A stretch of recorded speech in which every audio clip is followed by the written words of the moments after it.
Hello, everybody. I have the pleasure of meeting and interviewing with Matt from Elifin. Matt Laborde, how are you? I'm doing great. Thanks for having me on, Maurice. No, likewise. Good talking with you. These are interesting times. Otherwise, I'd be at your office or would be at a coffee shop somewhere talking about this, but we can't seem to do that. So it was really good connecting and say, man, we got to talk about this. And thankfully, Zoom has made things a whole lot easier. So here we are, right? So Here we are. I'm yeah, using Zoom more than I ever thought I would. yeah, likewise. So I know we have about 15, 20 minutes to cover a lot of ground. As we both talked before we started, we just saw the announcement for the relief bill, what that's going to probably do, but also from the marketing, what's that doing for the market, what that's doing to the real estate market. You talk to a whole lot more people than I do. I mean, I know that you probably talk in one day to what I talk to people in 1 week. And so, what are you hearing out there? What are you seeing? What are you hearing? Go anywhere, and then we'll chase those rabbits. There is so right now I do talk to a lot of people. So I'm here. I'm at the office, but I'm the only one here. So I think it's okay. Sure. But I'm here making calls to clients, to other big market players in the Baton Rouge area, and just picking their brain, seeing how they're doing, seeing what issues they're having, how's it affecting their business. And there's a ton of uncertainty out there. And it all centers around how long is this thing going to last? Right. You know, how long are non-essential businesses going to be shut down? And that's going to dictate everything. And no one knows the answer to that question yet. And so while businesses are trying to plan and game plan and figure out the best way to play this whole situation, they're limited in the plans that they can make because of the unknown. Sure. Are you hearing from a lot of landlords what their concerns are? How are they going to collect rent? How are you going to make, are a lot of people walking away from agreements? What are you hearing? At least right now, no tenants are walking away from their lease agreements, but landlords are bracing for what's going to happen. So in the retail sector, landlords have already been flooded from retailers that have been shut down, or like restaurants limited in their operations, and they're asking for some kind of relief, some kind of help on the rent while they have to be shut down. So they're trying to make it. They're trying to keep their employees on the payroll and as best they can. And it would help if they get a little relief from their landlords. So every retail landlord out there is getting calls and letters from their tenants asking for something. Yeah. Have you seen anything of the content of the final version of the relief bill? That just got, I mean, like, I know it's hot off the press. You and I started this recording like 6 minutes after it came out. So have you seen any of the details? Right. No, I've seen drafts earlier this week, but I haven't seen the final. Yeah. I saw, again, I opened up a PDF like a few minutes before we came aboard, and it talked about debt forgiveness for certain percentages or for certain amounts if they're used towards paying rent.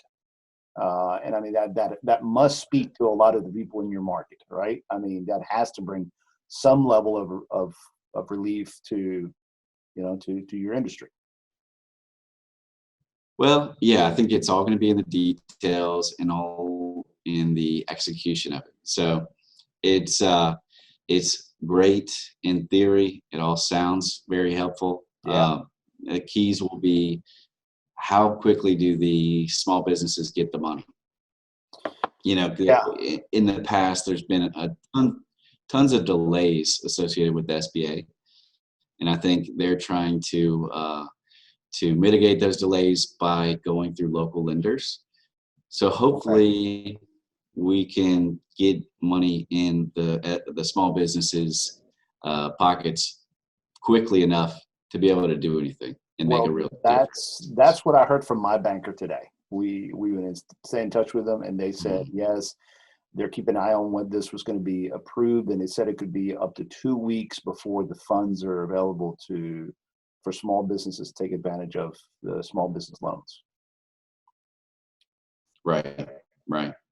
Yeah. So it's definitely going to help. Any little bit's going to help. I think every tenant that's shut down right now is pulling on every resource that's available to them to try to make it, try to survive.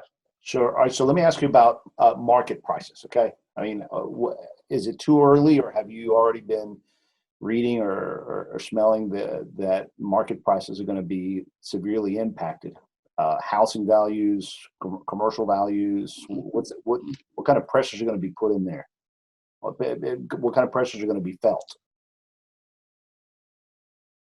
Yeah. So right now it's way too early. Okay. It's way too early to tell what effect it's gonna have on sale prices, just because, again, going to the duration of this event. So you've got mixed feelings out there. Some people thinking that stay-at-home order and businesses will be back as usual, or hoping by April 13th, and that's probably the rosiest perspective that I've heard. But most think it's going to be sometime in May, and there's a percentage of people out there that think it's going to be June, July, August. That businesses can be open as usual, can return to operating like they were before the pandemic. So the earliest you just said was end of April, beginning of May. April 13th was the earliest. I think the president said something like, "Wouldn't it be great if Easter Sunday we'd all, churches would be packed?" Yeah. So yeah, I think that's a little bit wishful thinking right now, but there's a ton of businesses that are hurting right now, and by way of that, there's a ton of people that are unemployed and in a really bad spot. So yeah, you deal with all types of commercial property, so everybody can't be feeling the same thing across the board. Talk to me a little bit about that. The type of commercial properties that are feeling what, and to what extent, and where are they similar, where do they differ? Yeah, no, that's a great observation. So retail is the big focus. Retail is always the big focus, whether there's a crisis going on or not. Everybody cares about the restaurant that's opening up, the new shop, boutique that's opened up, the grocery store that's coming to an area. And it's no different in this pandemic. Retail is the big focus. Yeah. So they are feeling it in a large way, because you've got restaurants closed, gyms closed, nail salons, massage parlors, all spas, all of that stuff is shut down right now. And so tenants don't have income. They are struggling to pay their employees. A lot of them are laying off their employees temporarily, and also struggling to pay rent. So landlords are dealing with requests from tenants for rent relief and talking to their lenders for relief from their mortgage. Because I heard it put well from one landlord client. He's telling all the tenants that ask for rent relief, if I have to pay, you have to pay. Okay. Meaning, if he has to pay his mortgage, they have to pay their rent. Right. So retail feeling it in a big way. Multifamily, not so much. So apartments, not so much right now. Apartment owners aren't feeling it in a big way. However, that's because March rent was paid. Yeah. So yeah, that's what I was going to ask you. Is really what we should be seeing here is April is probably the fear factor, right? Because everybody's already paid through March. Yeah. Okay. April, May. Exactly. April and May. Okay. Yeah. Mm-hmm.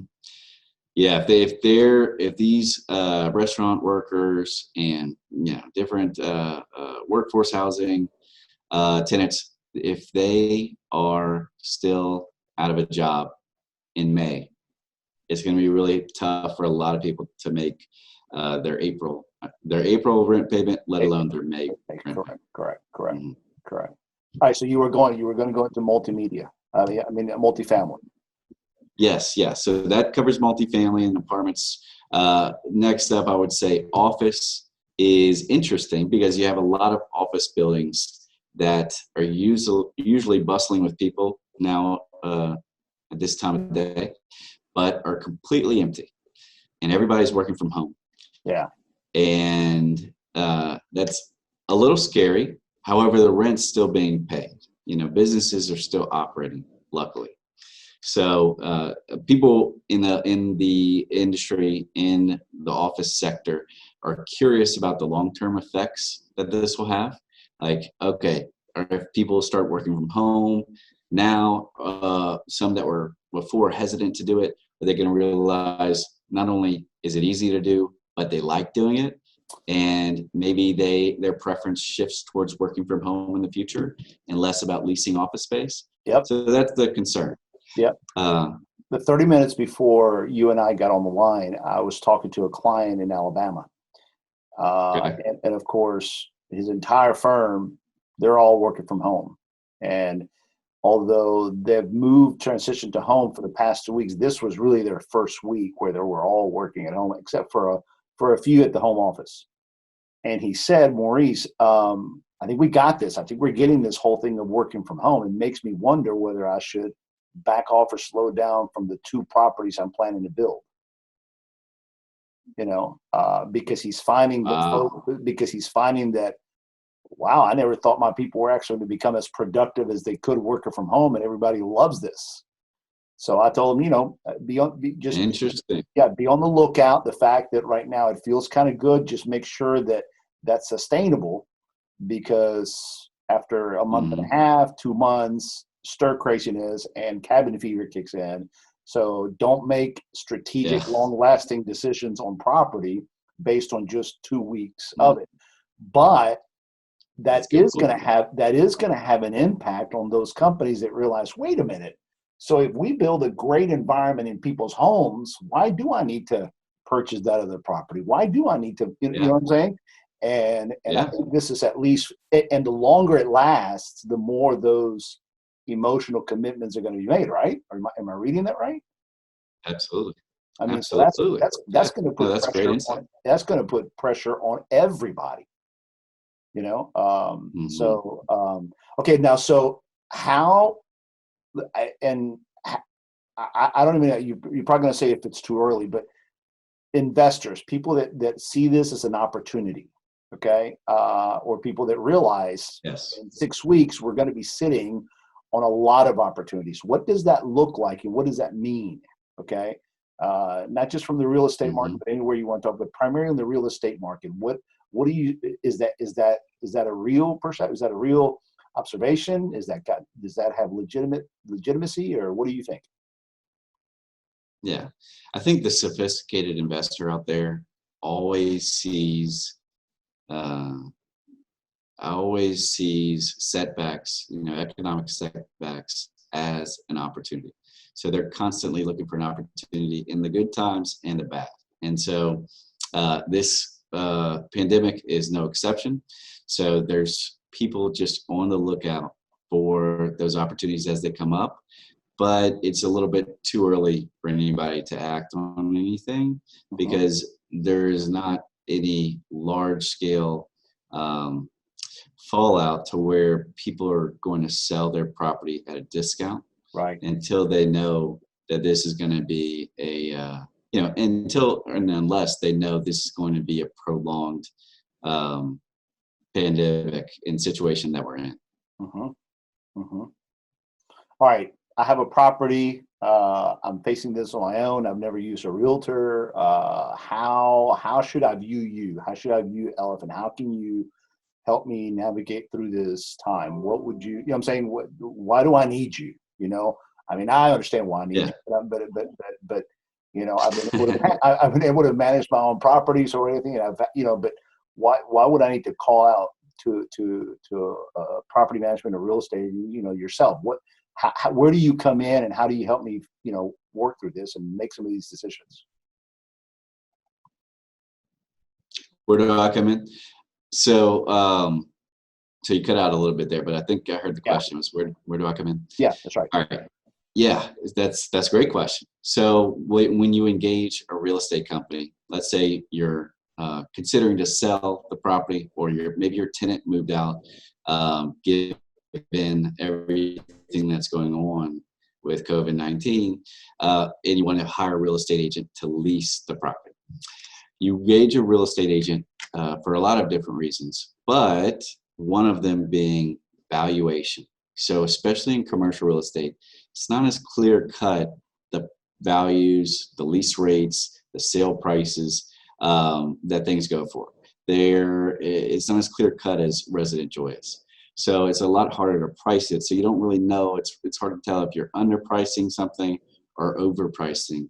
I've seen it both ways in a dramatic fashion. And what if you're really underpricing your property to the point where paying a commission and hiring a real estate agent is only a fraction of the value that you're leaving off the table by asking too little rent or asking too low of a sale price. Mm-hmm. I'll tell you from a buyer's perspective, most of my clients love properties that are not listed.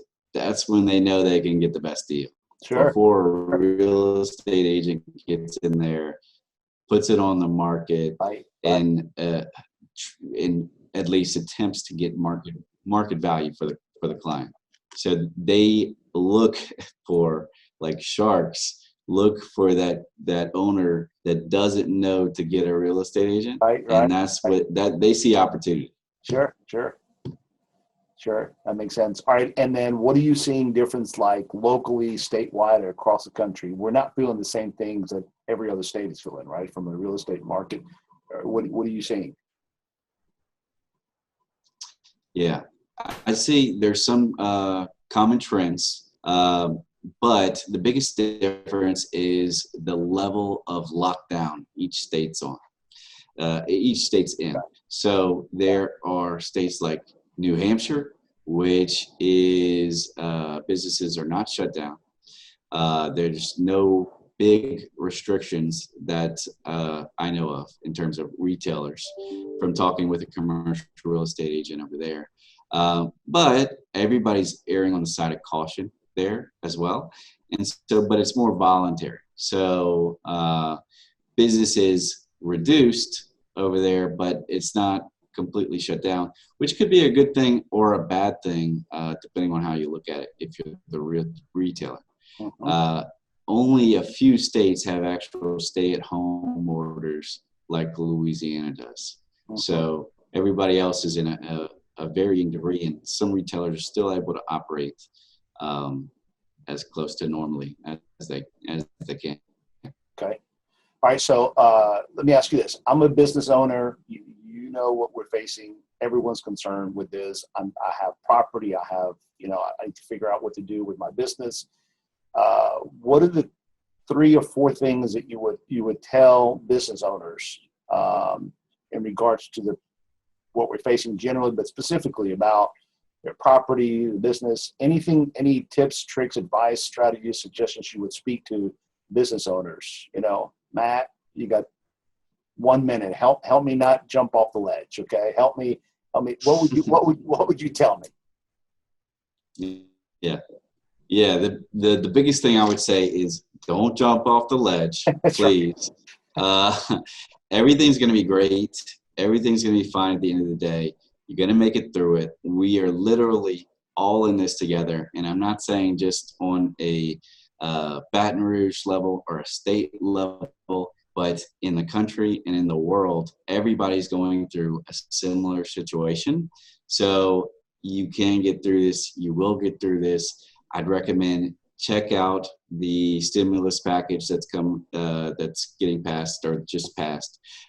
See what's in there. See if there's any of this SBA money that you can take advantage of. Look, you're welcome to call me if you are in a position where you own property or lease property. or have tenants that aren't paying and have any questions or just general advice, happy to do that free of charge, and give you another perspective, because it really matters scenario to scenario. This is a tough time for everybody, but if we're smart, if we're empathetic about our employees, about our tenants, about our landlords, then we can get through this together. Good. All right. So how do we contact you? How do people know how to reach you? Where do we find you?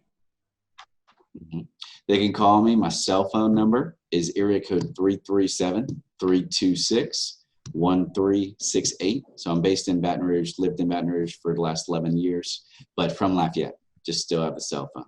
Sure. Or they can email me at mlaborde, Laborde, mlaborde at Elifin, Elifin, realty.com. Cool. Good, man. All right. So big question. What are you going to do for the weekend? Okay. Can't go to For the ball weekend? games. Can't go skating. Can't go, down. Yeah. What are you doing? I'm going to pick up crawfish. I think there's I'm craving crawfish. There's some charity crawfish boils going on. That's right. So I'm going to do that, try to support some local restaurants, and maybe do some puzzles. Yeah, that's work good. a little bit. That's good. All right. Thank you, man. Good spending time with you. Everybody, Mathew Laborde with Elfin Realty. Good spending time with you. Look forward to doing this again with you. Thanks, Maurice. See you, man. Appreciate it. Bye-bye. It's a pleasure.